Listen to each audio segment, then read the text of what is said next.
Hi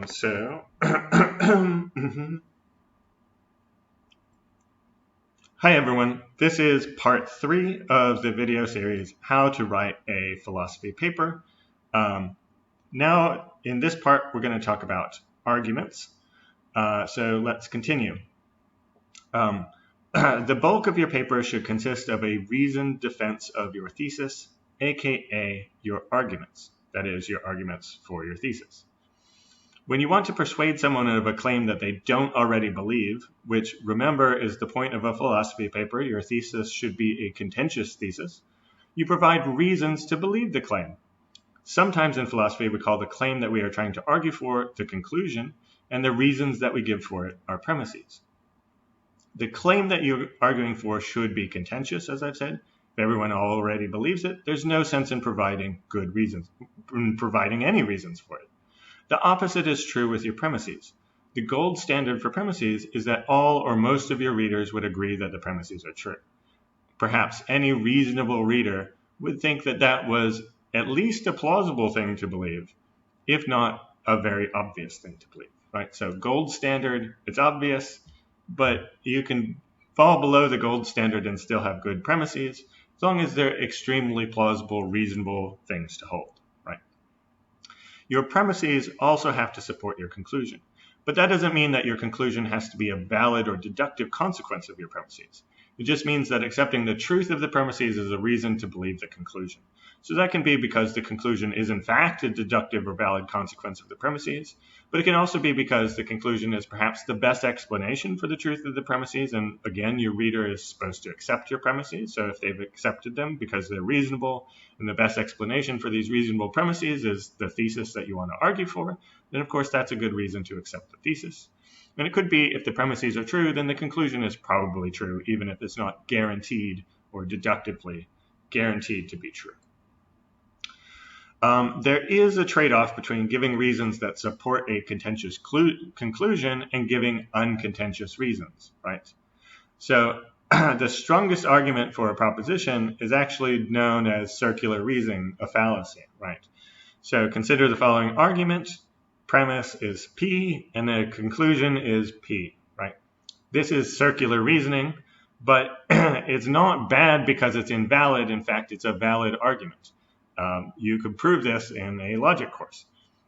Circular reasoning is bad, not because the premises don't provide support for the conclusion, but if we assume that your reader doesn't believe the conclusion, that is, the conclusion's genuinely contentious and you want to argue for that, and you want to convince your reader that it's true, then she won't believe the premises either because the premises are the conclusion, right? So this is a trade-off there. So one thing that I think trips up students sometimes is that they don't keep their eyes on the audience and turn into a more solipsistic direction where they talk mostly about themselves. So saying things like, you present an argument and saying, well, this doesn't persuade me, like you present someone else's argument and you say, well, that doesn't persuade me. Well, that's not an argument that it doesn't persuade you, because the goal of the paper is not to persuade you, it's to persuade your reader, right? Your goal is to persuade the reader, not yourself. So if you present something that you think shouldn't persuade your reader, then you should explain why it shouldn't persuade them, not just say that it doesn't persuade you.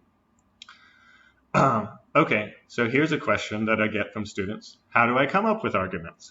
And I think this should be fairly straightforward.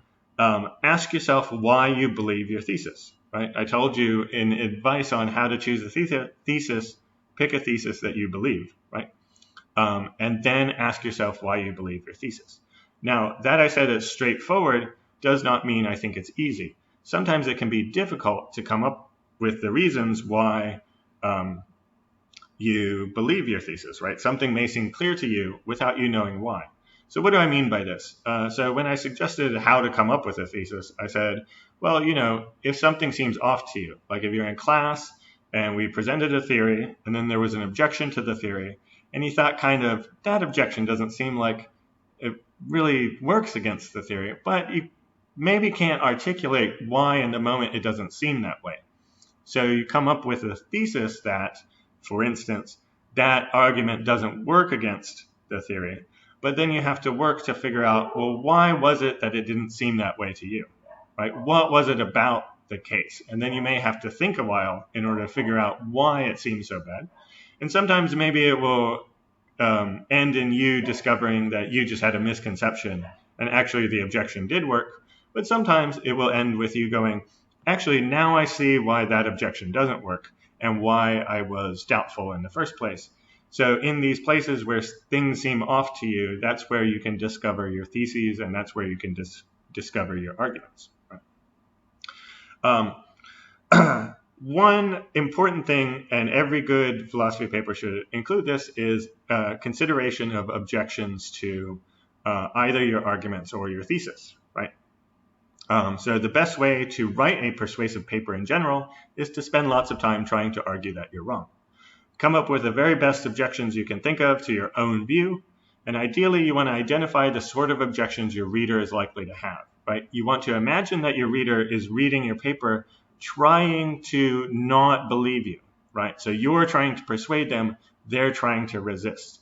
And so you want to consider the sorts of objections that they would have and then overcome them. Come up with responses that you put in your paper before the reader would even think of that objection. And then they can't have that objection later, right?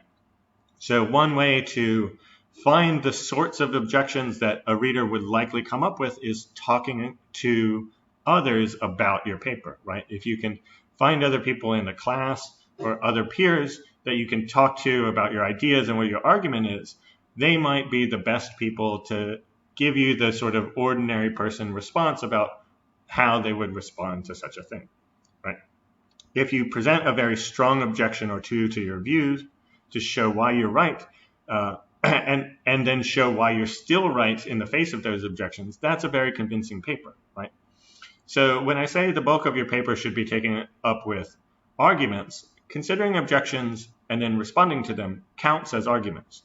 So some philosophy papers are just thesis statement, and then here's all the objections I think you could make to this, and then I will just argue that they're all wrong, right? So there's no positive argument for the thesis. It's just here's the thesis and then only responses to potential objections. I'm not saying you should write your paper like that. I think you should have a positive argument for your thesis, but you can also spend plenty of time in your argument section considering potential objections.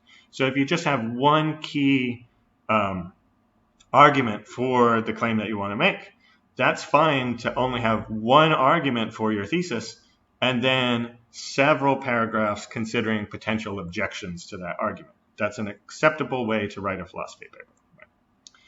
A good paper will always consider objections to the arguments it contains and respond to them, right? Nothing is so ironclad that there won't be some consideration that you need to respond to, right? And one thing that I want to note here as well is that some students will do that summary thing again, where they're just summarizing what other people do. So a summary of somebody else considering an objection and then that other person having a reply to that objection is not the same thing as you considering an objection and then coming up with an original reply, right? If your view has already been adequately defended elsewhere by other philosophers, then you aren't contributing to the discussion, and that's not a philosophy paper, a new and interesting contribution to the discussion, right? So you do want to consider objections and then respond to them, but that doesn't mean just summarizing how people have already responded to certain objections in the literature. Right? So I talked before about the virtue of charity, but I also like to talk about the virtue of humility. Now, not many students lack humility, but I find sometimes some do. And this shows up when students will dismiss theories that we've considered, say, in class as absurd or nonsensical. But first of all, you should realize that this is sort of insulting the professor and insulting the curriculum by saying that the stuff that's being taught to you is just absurd or nonsensical, right? Usually that's not true. Smart people through history, having believed things for decades or centuries, usually don't believe absurd or nonsensical things.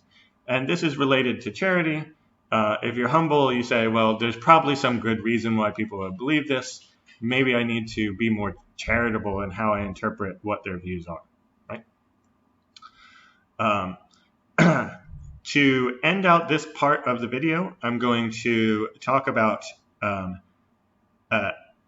aspects of clearly writing, things that I think you should be including within your paper that really help your reader understand what you're doing and why you're doing it, and what you're doing and why you're doing it. And then we're going to end this video, and the next video is just going to be talking about things like citations and plagiarism and that sort of thing. So you don't need to watch that video if you already feel very clear on how to cite original sources or secondary sources and how not to plagiarize. That's what that final video is going to be about. Here I'm just going to talk about how to clearly write. One thing that I think is very important in philosophy is including examples. If you notice in class, frequently what I do is I state a theory abstractly or an objection abstractly, but then I give a very specific example of how that's supposed to work, right? Often, the thing is, you know very well what you're talking about, but that doesn't mean that your reader is going to know what you're talking about. So a good way to get your ideas across is to get very concrete and give a specific example of what you're talking about. Then it's very hard for the reader to then have no idea, right? I have read plenty of student papers where I feel like I think there's something smart and interesting going on here, but I don't know what it is because the student never stops and gives me an example that allows me to latch on to what they're really saying. So here are two examples from an article I wrote for the Internet Encyclopedia of Philosophy called Compositionality. So here I say, natural language syntax is recursive.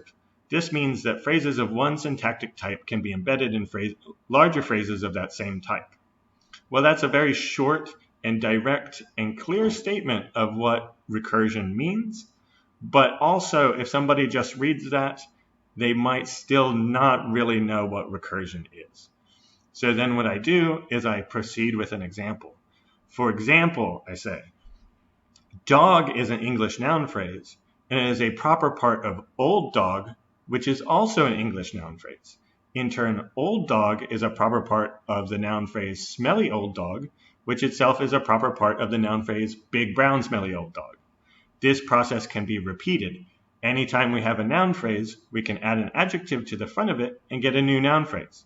You see, here I've been very explicit, maybe a little bit even long-winded in order to explain the idea of recursion very carefully to the reader. Now the reader definitely understands what's happening. Here's an example from J.L. Austin's How to Do Things with Words book. Are we to say things like this? To marry is to say a few words, or betting is simply saying something. A sound initial objection to them, right? So he's considering when you get married and you say, I do. So to marry is to just say a few words.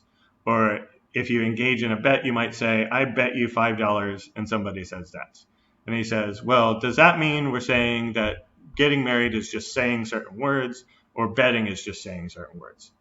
And then he considers an objection to that claim. He says, a sound initial objection to this may be, in very many cases, it is possible to perform an act of exactly the same kind, but not by uttering words, whether written or spoken, but in some other way, right? You might find a different way to bet without saying anything, right? So for example, in some place, and then he gives an example. So he says, I may in some places affect marriage by cohabiting, or I might bet with a totalizer machine. Totalizator machine. I guess this was a machine that was in use for gambling back when Austin lived. Totalizator machine by putting a coin in a slot, right? So he says you can bet in different ways than saying, I bet you $5, because if it's a machine, you can make a bet by putting in coins and pulling the thing. So here, when he gives you a clear example of the objection that he's considering, right? The objection is, it's possible to make a bet, for instance, without saying any words. And you might not immediately realize how that's possible if you're thinking of a case like, I bet you $5 that such and so. But then he gives you an example, well, you can make a bet on a machine. Right? So that's one thing that I think is very important for clear philosophical writing, is to make sure to say your theses correctly at the appropriate level of abstraction, but then also to go concrete so that your reader can definitely understand the claims that you're making. So not just your thesis, but your other claims. It's worthwhile to move into a very concrete place in order to illustrate what you're saying to the reader. Similarly, another important aspect of clear writing, and again, which some people may have an aesthetic dispreference for, but I think is very important for clarity, is what I'll call signposting, right? So when you give a roadmap at the beginning of the paper, you say how things are going to go. And signposting is, while they're going along, you say which part, where you are as you continue, right? So here's some examples, right? You might begin a sentence with a second reason why, right? So instead of just giving a further reason, you'll say, well, here's a second reason why. Or you say, as we saw in the first section, blah, blah, blah. Or now I will consider an argument that. So you say what you're doing. Instead of just considering that argument, you say, now I will consider an argument that, right? So signposting is saying what you're doing, not just doing what you're doing. So you want to say it, do it, and then maybe remind your readers what you've done. So I think in general, this is the structure of a paper. Say what your thesis is, argue for it, and then say what your thesis is again. Reassert it, say, this is what I've shown in the paper. And then you should do that with subparts of the paper as well. Here in this part of the paper, we're going to consider this objection, right? So say what you're going to do and then do it as well. You can also signpost by indicating the relationship between your sentences, right? So words like that indicate that your sentences are saying additions to, like a sentence is saying something in addition to the previous sentence. You might say also blah, blah, blah. Instead of just saying sentence number one, then sentence number two, you'd say sentence number one, also sentence number two. Sentence number one, furthermore, sentence number two, right? You can indicate opposition between different ideas and say this, however, or instead this, right? This, nonetheless, this, right? Or you can indicate inference by saying thus, so, therefore, and as a result, right? If you stick in the different parts that signpost the relationships between the various things that you're saying, then it makes it clearer what you are saying. So here's another example from my article, Compositionality, just to give, again, to get concrete and show you particular examples. The empirical conception of compositionality need not be thought of as a competitor to the alternative conceptions considered above. Instead, it provides a methodological backdrop against which we can evaluate various proposals. You don't need to include this word instead, right? It would work just as well if I said the empirical conception need not be thought of as a competitor. It provides a methodological backdrop, right? That flows perfectly well, but sticking in the instead says what I'm doing here explicitly, right? Against which we can evaluate various proposals regarding the sense of dependence at the heart of compositionality. And then I say, as we saw, the functional conception, blah, blah, blah, right? So here, again, you could take out the as we saw and just continue with the example, but this flags to the reader, we've already talked about this, right? This is the thing that we were doing before, right? So these sorts of things, like saying the relations between the different parts of the paper, making them explicit with these sorts of signposts, is one way to make to your reader absolutely clear what you're doing at every single point. All right, so that's the end of video number, I forget which video we're on right now. That's the end of the part that's not about plagiarism and citations. So that's all I had to say about how to write a philosophy paper, but I do want to say a few things about plagiarism and citations, and if you want to hear those things, please continue to the next video.